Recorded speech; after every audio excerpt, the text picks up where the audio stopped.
Christina Sanko. Hello. First of all, how are you doing? Good, very good. Hello from Houston. Yeah, well, hello from New Jersey. Today we have on Christina Sanko. We also have on my friend Ariana Mehta, who's coming on from Texas, correct?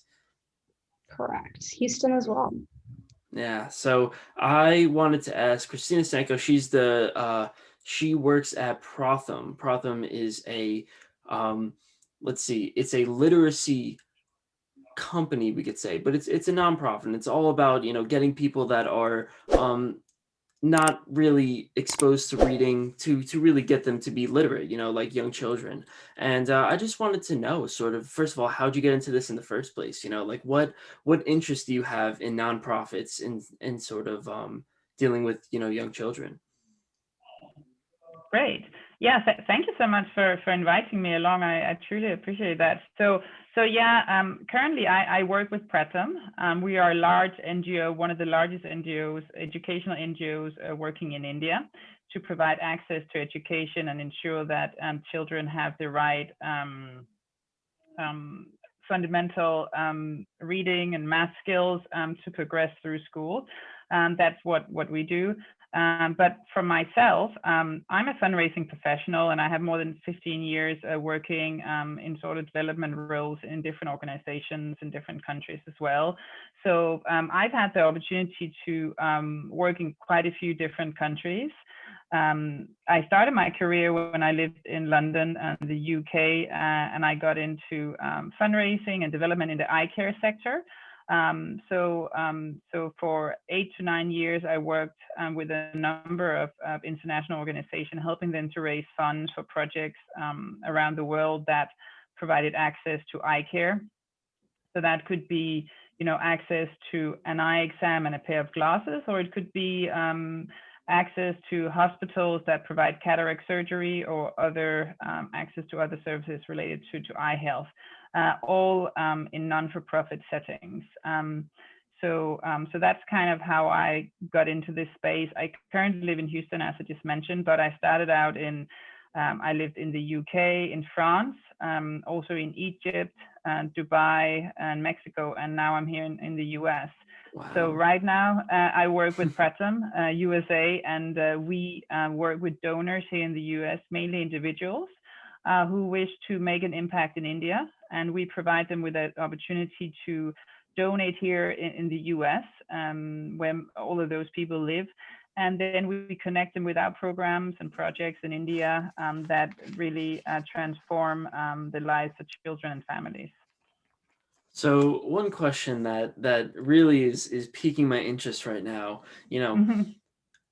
I guess you've done all these things, you've been to all these places, you've worked for all these companies. What is it that throughout your entire life or throughout your working career really gets you up in the morning? What is it that you're really super passionate about? I am super passionate about, making an impact and really sitting here and being part of organizations that make changes locally. I am very passionate about being part of organizations that make changes locally, that are sustained, that are permanent. So I want to work on projects and initiatives that teach people locally to make changes, things that are sustainable and are there to stay, really, and provide people with the tools locally to lift themselves out of either poverty, get access to education, to health, to lead better lives. Yeah, so I mean, originally you were in optometry, right? You were dealing with the eyes, and now you're dealing with literacy. These are a lot of things that people are really struggling with, like the basic things that, people who are grown up in, wealthy households don't really have to worry about. So Correct. what was it that, I'm assuming growing up in the UK, you didn't have to deal with literacy problems or anything like that. What was it that really got you into this in the first place? Well, that's a very good point. So actually, I grew up in Denmark. I'm actually Danish, and it's a small country. And there, everybody, they do have access to everything they need: education, health. So I grew up in a society where I took that for granted. I guess when I when I moved to other countries and I saw that that's not the case, it kind of struck a chord with me that we needed to do something about it, because I really took that for granted when I grew up. I felt very safe, and I had all my basic needs covered. That's unfortunately not the case for many, right? So I do believe that everybody should have access to education and health, at least the basic. And that's kind of what motivates me to get involved. I love fundraising. I love to work with individuals who want to make a difference and be that connector. So I see myself as the link between our programs and individuals who want to make a difference. So I take great pride in understanding the programs that we develop on the ground and how people in other places can get involved to make that, to make an impact. So I love that interaction that takes place. Yeah, well, I think one of the greatest parts about your job is when you sit there and every single dollar that you raise for Prothom, you're probably saying, for this dollar, one more kid becomes literate, one more student is now learning because of me. And I think that's something that's really powerful. So, I guess one thing that I'm wondering is, sort of give me your pitch, right? So the pitch is why should, first of all, like reading is something that most of us take for granted. I was just talking to Ariana about this. We were saying that most people now sit and they learn from movies, they learn from YouTube videos, they learn from all these things online. Why is it so important to read? Well, so Prothom is an organization that's based on research and evidence. And what we found is that in India, roughly 50% of the children, when they reach the 5th grade, they are not able to read at the expected level. So basically, like second grade level, they're not able to read at that level, and the issue that the children face in India is that you have really big classrooms and there's not enough resources for the teachers even to identify which children are not reaching the right level. So imagine you are struggling with just the basics. How would you ever go beyond that, right? Yeah. It's important that everybody has the base and reach those levels so they can actually excel.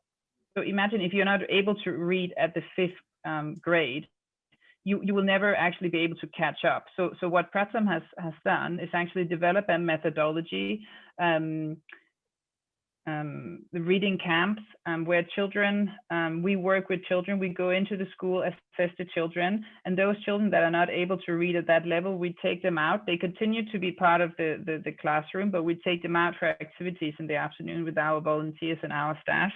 And we do activities. So over a period of 50 days, they will be able to reach that level that they're supposed to in the 5th grade. Wow. So that's a methodology that we have developed and that we also call teaching at the right level. It's really where you recognize a child where they are and work with them to get them to the expected level. So I think that's powerful. And I think, you are just leaving the kids behind if they're not able to catch up. Wait, so you're saying that in 50 days, a child can go from reading at a 2nd grade level to reading at a 5th grade level? Basically, yeah. Wow. So some What's the children secret? would be. Yeah. I can't tell you that.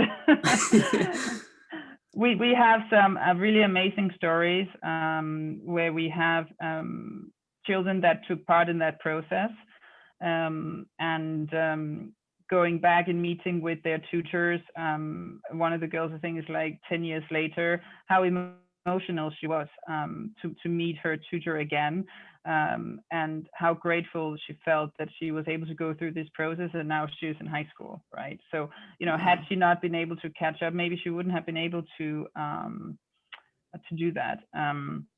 But I think one of the things that I would like to highlight about Prothom is that we don't build any schools. We don't go and build new schools. We go in and work with the existing systems, the public schools, because in India, everybody has to go to school, right? Everybody has access to a school, right? So we go in and work with the existing setup, evaluate the children and take them out to provide the support so they can be plugged in again and continue their education, the primary years. Wow. So what factor does, being raised in, I know India has a large population, what factor does growing up in for the people who are very poor, what factor does that really have for their education? Well, I think that if, to get access to any kind of formal education, you need to finish your primary, exams. Whether you decide to go on to a more sort of vocational route, or you want to study other education institutions. I know that education is vital, obviously in India, and this places a lot of emphasis on it. Some children have to help out in their families, the work in the fields, etc. But providing the children with that opportunity is very important for them to feel connected to the world, Yeah. be part of society. No, I find it's very interesting. I find that most people today, actually, it was a quote by Mark Twain that really got me. He said, most people, he said, knowing how to read and not reading is almost exactly the same thing as not knowing how to read at all. And I think it's really interesting to see that, even in our case, in America, most of the people, I think it was 70% of Americans are like functionally literate. And but at the same time, the amount of readers are very low. Like, I have all these books that I always have with me, all these self-help books that I bring. And I find that they're so helpful. I find that, somebody like this book, right? The War of Art. It literally is this man, Stephen Pressfield. It's his entire life's wisdom combined in about 150 pages. And he essentially shares his entire life wisdom with you. And it's almost as if I received a lot of value from his life. But at the same time, it was super quick, super cheap. All I had to do was dedicate some time to it. I find that most people don't even take the time to actually go and do that. Yeah. No, I think that reading with children at an early age really sets the tone for their appreciation for books and for reading. And I think the sort of joy of reading, is something that we recognize in the developed world, right? But it's a luxury for many people. So what we do in our programs, we also set up in the communities what we call a library, very, very primitive library, but we have specific books that we make available for the children, and we have a network of our volunteers, and they would run groups in the community, etc., for the children to go and access those books that we make available in the community centers, in the schools, etc. So have you ever, I know you've traveled many places, you've pretty much been everywhere, so have you, in your experiences with Prothom, have you actually been able to travel with the kids and be able to sort of experience what it's like being able to teach and, and monitor these kids? Well, you know what, you will not believe this, but I actually joined the Prothom team last year on the 18th of February. And I'm saying that very specific because I joined on that day. 2 days later, I went up to New York to meet with our other team, because we have team members all over. And I spent 3 days in New York. At that point, it was a time when COVID was just really hitting, and people were starting to get a lot of awareness about COVID, but nobody was wearing masks or anything. I went up to New York, and you couldn't buy a mask because they were sold out. I came back, I got very sick. And of course, everybody's like, wow, you went to New York, maybe you got COVID, etc., etc. But basically, I managed to travel up to New York and meet with our team. We already started to plan that I was going to travel to India, but obviously nobody can travel. So I haven't been to see our programs, unfortunately. We had planned that I was going to travel to India in May, June, visit our different programs, etc. So, I've not had the opportunity to visit Prothom's programs. I had the opportunity to speak with our teams again in India, virtually on Zoom, etc. This is how we've been working for the last year. I have been to India for other roles I've done, but I'm Of looking course. forward to go and visit. And I hear the most amazing stories also from some of our board members and donors that have actually been to visit our programs. You know, Ariana's dad is one of our board members here in Houston. And I know you guys have been to India, and I'm sure you will also be going to visit some of the our programs. We actually have a whole program set up where people here from the US or from anywhere, to be honest, if they want to go and visit our programs, you know, we'll put them in touch with our program teams so they can go and visit. We have centers all over the country. We have more than 120 centers that is possible to go and visit. We also have a what we call a student program where students from high school students from the US can be part of a program we have where they will go and spend 2 to 3 weeks in some of our centers over there to be part of our programs and really see for themselves what it's like. Wow. Well, I find it really interesting that just the fact that, you know, I'm assuming that in a nonprofit organization that deals with education, there's a few financial problems that go into it. You know, first, the fact is that you're a nonprofit, and second, the fact is that there's not much money in education. So, really, the thing that is driving Prothom is passion, love, you know, the things that extend beyond the financials. You know, like what makes a good Absolutely. teacher besides somebody who loves what they do and want to teach because they want to teach. So, you know, one thing that really gets me, and I think you could speak from personal experience on this. What originally got you in to not for profit? Why didn't you want to go into the profitable sector or a place where you could make, you know, um, millions or whatever, doing things that are in the, in the place where you're making more, where you have financial incentives to do better? You know, that's a good question, and actually, it just made me think a, a story. When I started Yeah. out, I went to university and I have a degree in design management. As part of my training, I went to university in Denmark. I did a placement in a company in Paris, and it was in packaging design. You know, and I loved design. I was a great project manager, etc., etc. One day, I really couldn't fall asleep. I realized every day I go to work to design something that goes straight to the bin, right?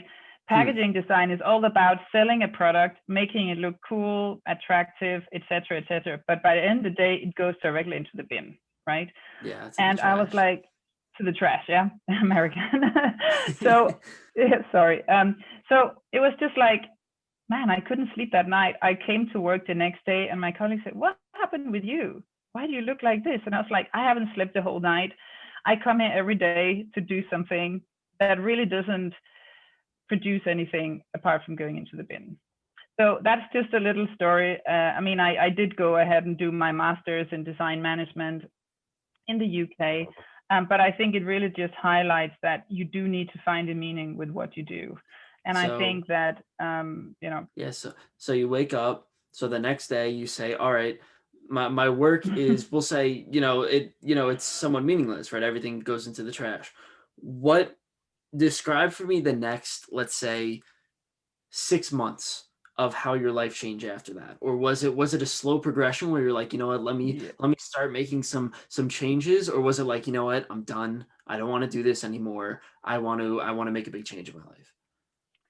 You know, I think it was somehow a slow process. The next year, I completed my master's in the UK, and my Hmm. first job after that was actually to be a researcher at the university. They had a program called Design Against Crime. So really, that planted a seed for me with how can you use design for a For good good. cause, right? There has Yeah. to be a bigger meaning with what you do, right? So it's really about how can you actually, all this design you do, whether it's planning, it's architecture, it's product design, how do you do that to create a positive change, right?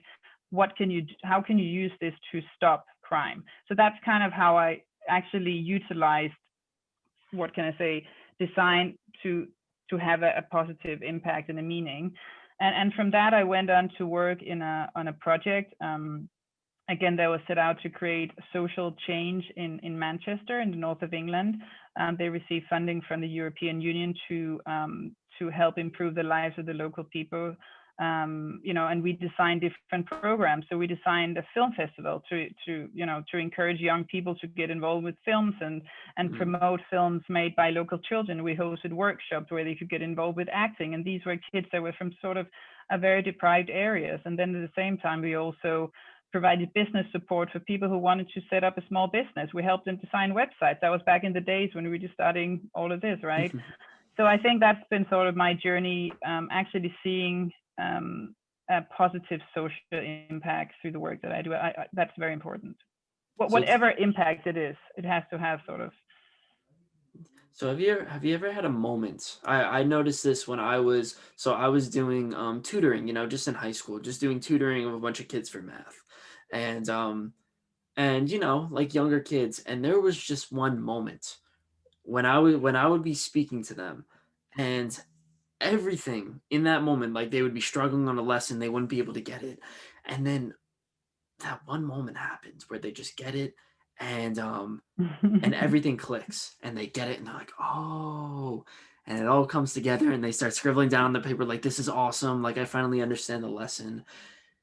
When you are doing all your traveling, when you've done all your nonprofit work all over the years, is there any story that sticks out to you where you're saying, there was this one moment where I actually, like, not only was it like a moment where somebody figured out math problems, like, no, I changed this person's life just right away in that one moment?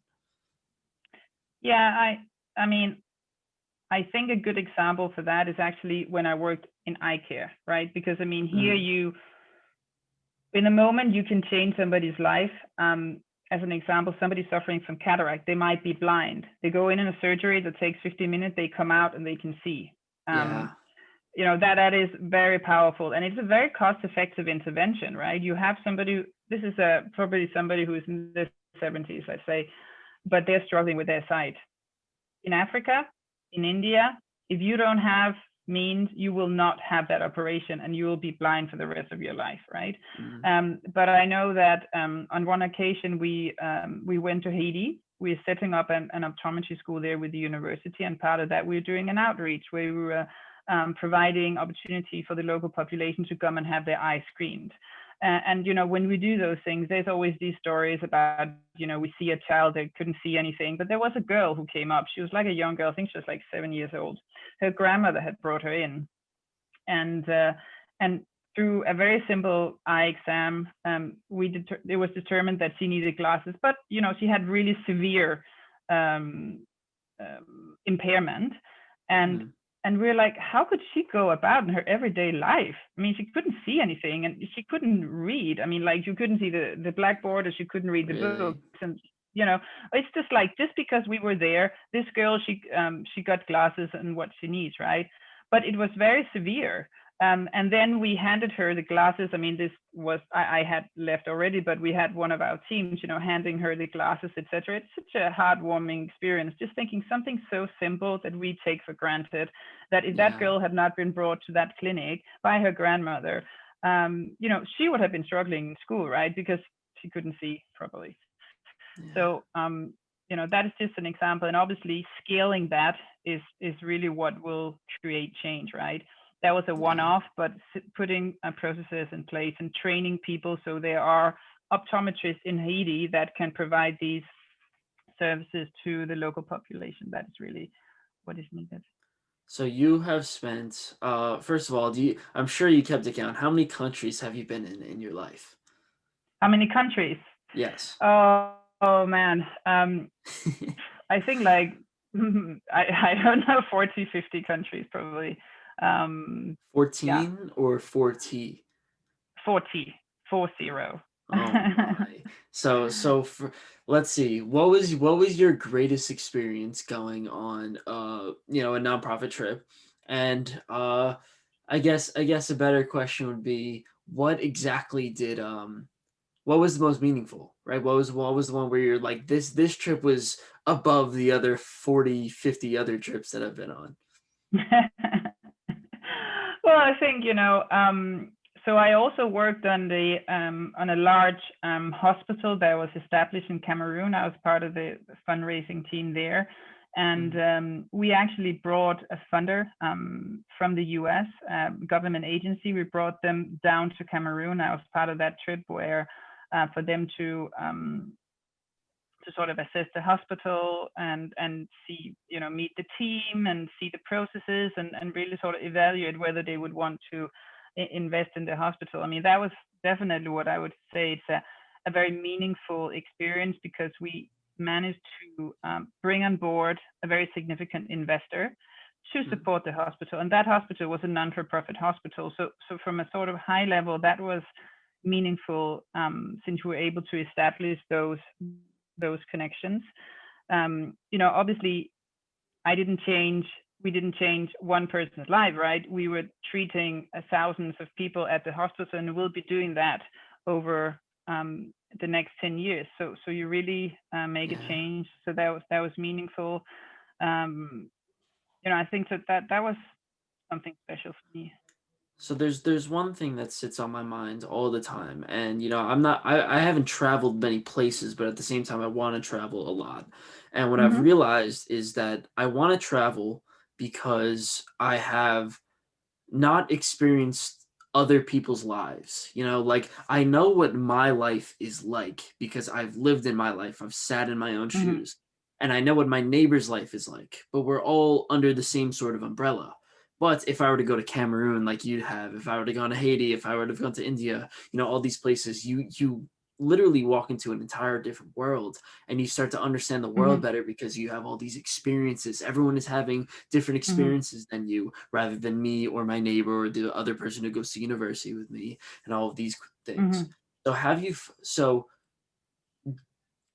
do you feel that going to 40, 50 countries, do you feel that, having all these experiences, do you feel like it's opened your view of the world? Oh, absolutely. I mean, as I mentioned, I've had the opportunity to live in a few different countries, and actually I lived, I lived in Egypt, right? I had my first child when I lived in Cairo, right? Wow. That place has a very special place in my heart, in our hearts, right? We lived there. We got a real empathy for people, for the food, for the culture, for their way of thinking, their way of talking. We just, once you have an opportunity to live in a place, that place will stay for you forever, right? Yeah. Then I lived in Mexico, right, for 2.5 years. My kids, they also grew up there, went to school. We stayed there, just over 2 years. Again, you get under the skin of the country, the people, the culture, again, the food. Like, there's all these things. When I see something, or if I travel to Mexico now, that place has a special place in your heart, and the people, you develop that affinity for the people, for the place. You get a different understanding that you can from just going to visit for 1 week or 2 weeks. So having the opportunity to live in a country, equally like I lived in the US now for 5 years. I mean, I developed a special connection with the US. I had the opportunity to travel to many different places, visit many of the national parks and, the big cities and the coast and everything, right? So every time we've had an opportunity to live in a different country, we really tried very hard to make sure we visit the country. We get to, try the food, get to learn the language, the culture. I think that's such an opportunity that you cannot take away. And, I think I would always sit back and look at all these experiences and thinking experiences are so much more important than anything else to us, right? I mean, like, I wouldn't change that for anything, even though it's very difficult, don't get me wrong, to move to a new country every 2 to 3 years. You uproot everything and you go to a new place, you have to make friends and all this, very difficult. But once after a while, you go like, oh, now I cracked it. Okay, I like this place. Well, that's takes the a bit thing. of time. So this book that I'm reading, right, The War of Art, and what he says is there is this thing that exists in humans. It's called resistance, resistance is the thing that happens inside of us when we are thinking of switching from one thing to another. So thinking of, I think she dropped off. Oops, sorry. No, sorry, I just got a call. Sorry about that. No, okay. So it's literally like starting up a new project, leaving leaving work, traveling to a new country, all these things. And the hardest part, he says, is getting started. So Yeah. one question I asked for you is what was it that gave you sort of the prowess? So many people say that they wanna go and they want to travel to 40, 50 countries, but most people don't end up doing it. What is it that gave you the ability to say, you know what, screw it, I'm living in Egypt for 2 years. Screw it, I don't need to live in like comfy Europe. I could live in Egypt and have my third child there. What was it that really gave you like to break through that resistance and really allow you to live in a different place? So I think that to answer that question, I'm just going to step back a little bit when I started traveling, because I had finished high school in Denmark, and I had attended an art school, and I really wanted to travel, and I wanted to learn another language. So I decided to travel to Paris, and that was kind of my first stab at going somewhere. So I just decided, yeah, I want to go here. I found a way to do it. I found myself a little job. I found a place to live. Very simple, but I did it, and I made the decision, and it became a project for me. That was when I was young, right? I was 19 years old. Wow. Then I traveled. I went to the US. Okay, now I need to go to university. Okay, great. I'm going to university. Okay, I want to go to university where I can also travel. So, the specific university I went to actually provided opportunity to do internships. So I went to the US as part of that. And then I went to Paris again, right? And then I got my first job. Okay, it was in Paris again, right? And then, okay, I want to do a master. Okay, I want to do it in England. Okay, I go to England to do it, right? And I spent the whole summer writing applications for grants or for scholarships. And that was my whole summer. I did that. That's all I did. And I did it. And I got the money to go. So it's just put your mind to do it. Obviously, when I went to Egypt, I must say my husband, he had a job. He was transferred there. So we went with his job, right? But again, it's having that, what can I say, interest, ability to do it, and also determination, because we wanted to do it. Well, that's what you're saying.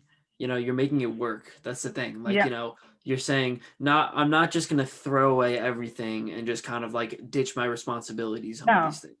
It's like you are literally like getting a job. I think that's the hardest part for, young people to accept. It's like, if you want to go to a place, some crazy place or whatever, you either have to go through college or work or get a job, right? Like those are really the only options.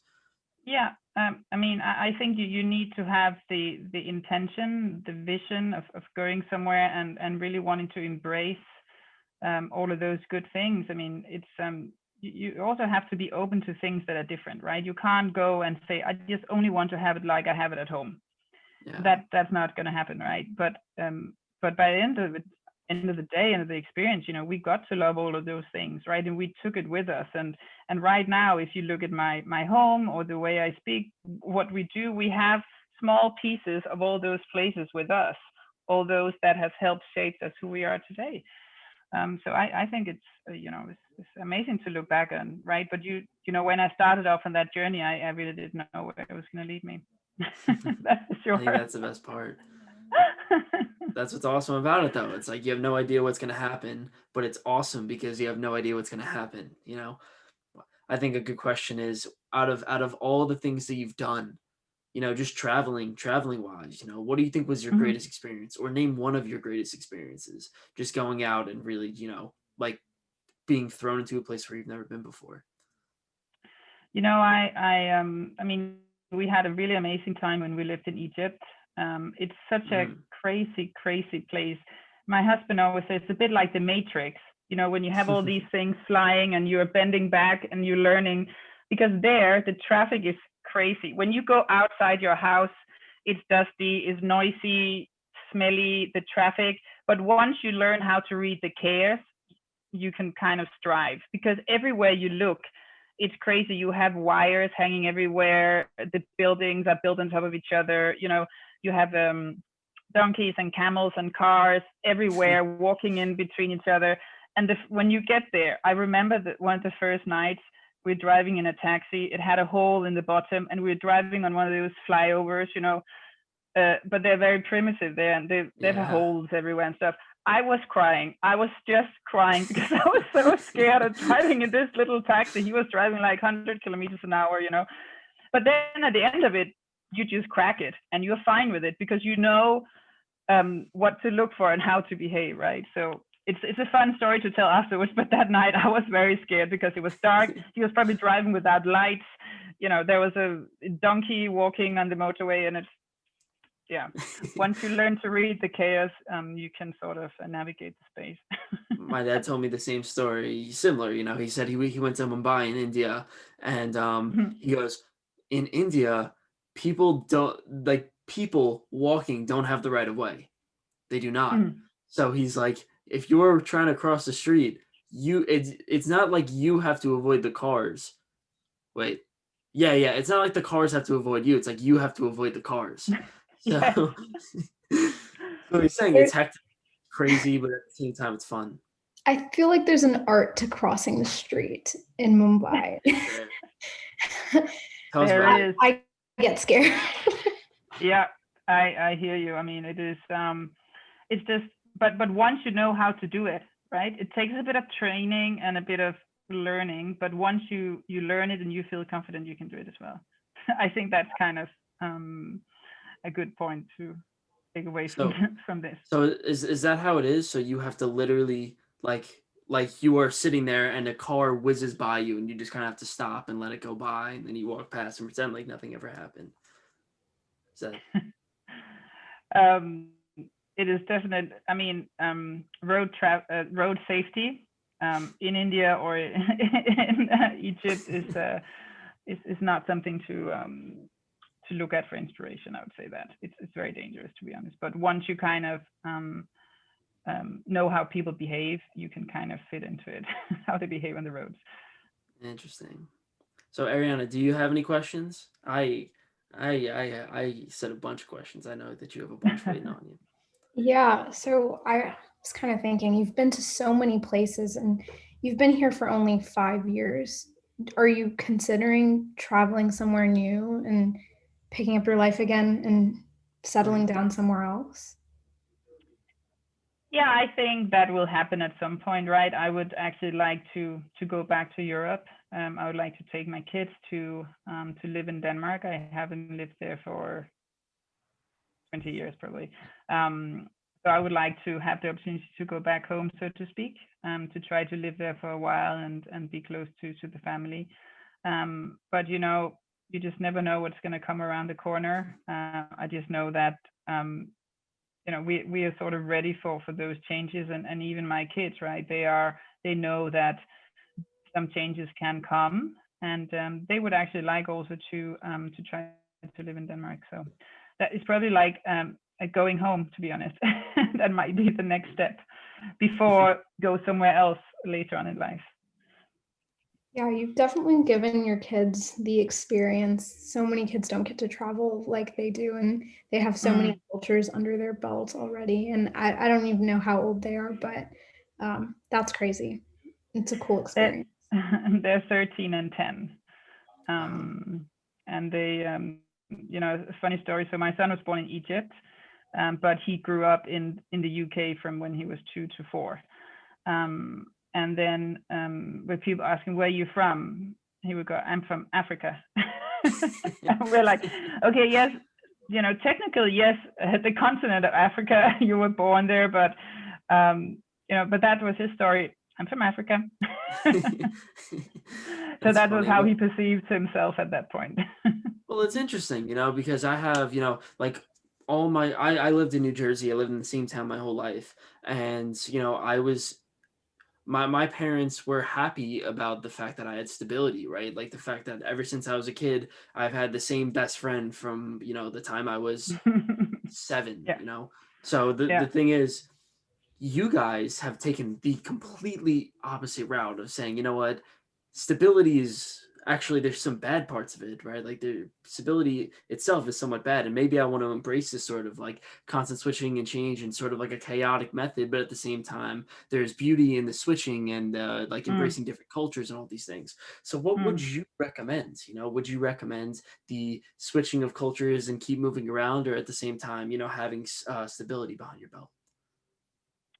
That's a good observation. And, I grew up like you, right? I lived Yeah. in the same house my whole life. In fact, the street I lived in was called School Street, and my school was on the same side of the road, and I could just walk like 500 meters and I could hear the bell in the morning. So I grew up like that. I mean, very Sheltered. tight family, yeah, all of that, right? So, Mhm. so I guess I wanted to try something else.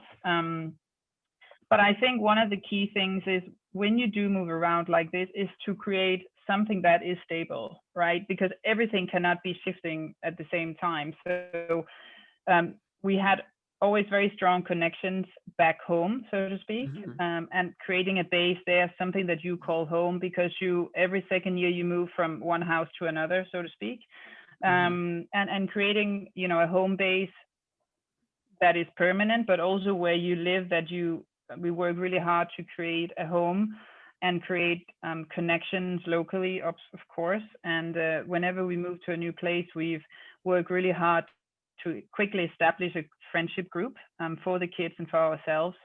Mhm. And then on a very regular basis, travel back home and see the family, right? And give the kids that strong connection. So they speak Danish, and make sure they Okay. have that ability to speak that language, because when they go home, even though they've never lived there, they need to be able to interact with friends and family there. And so keeping those connections have been very important for us.